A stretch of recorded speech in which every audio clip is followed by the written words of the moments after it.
ఇంకా మా ఊరైతే వచ్చేసిన తర్వాత అయితే ఆ రోజు రెస్ట్ తీసుకొని తర్వాత రోజు అయితే ఇలా బయటకైతే వచ్చాము.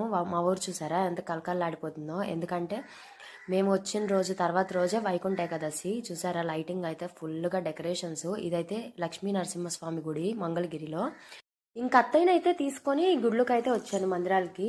ఎందుకంటే లాస్ట్ టైం మా పెళ్లి తర్వాత 3 మంత్స్కి వచ్చాము మేమందరం. మళ్ళీ అత్తయ్య అయితే రావడం ఇదే అనమాట 7 ఇయర్స్ తర్వాత. అందుకనే మళ్ళీ ఒకసారి అయితే మందిరాలకైతే పట్టుకొని వచ్చాను. ఇంకా ఇటువైపు ఏదైతే ఉందో రాజలక్ష్మి అమ్మవారిది డెకరేషన్ అయితే పువ్వులతో చాలా బాగా చేశారు.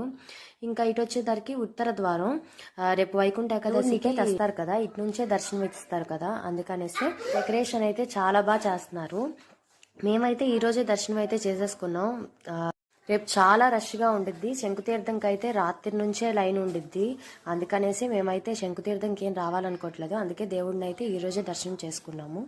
ఇంకా రేపు అయితే నార్మల్గా వచ్చి ఉత్తర ద్వారంలో చూసేసి వెళ్ళిపోదాం దర్శనం చేసుకొని అనుకొని. ఇంకా ఇటు వస్తే శివాలయం అనమాట. శివుడు బొమ్మ చూడండి.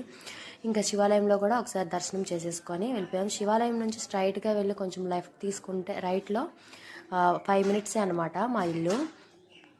ఇంకా అలా దర్శనం చేసేసుకొని ఇంటికైతే వెళ్ళిపోతున్నాము.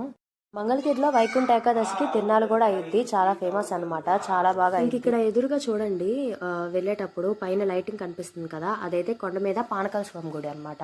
అది కూడా చాలా ఫేమస్ మంగళగిరిలో. ఇంక ఇక్కడ నుంచి మేము రైట్ సైడ్ వెళ్తే ఎక్కడెక్కడికి వెళ్ళామో చూపిస్తాను. వీడియో నచ్చితే లైక్ చేసి సబ్స్క్రైబ్ చేసి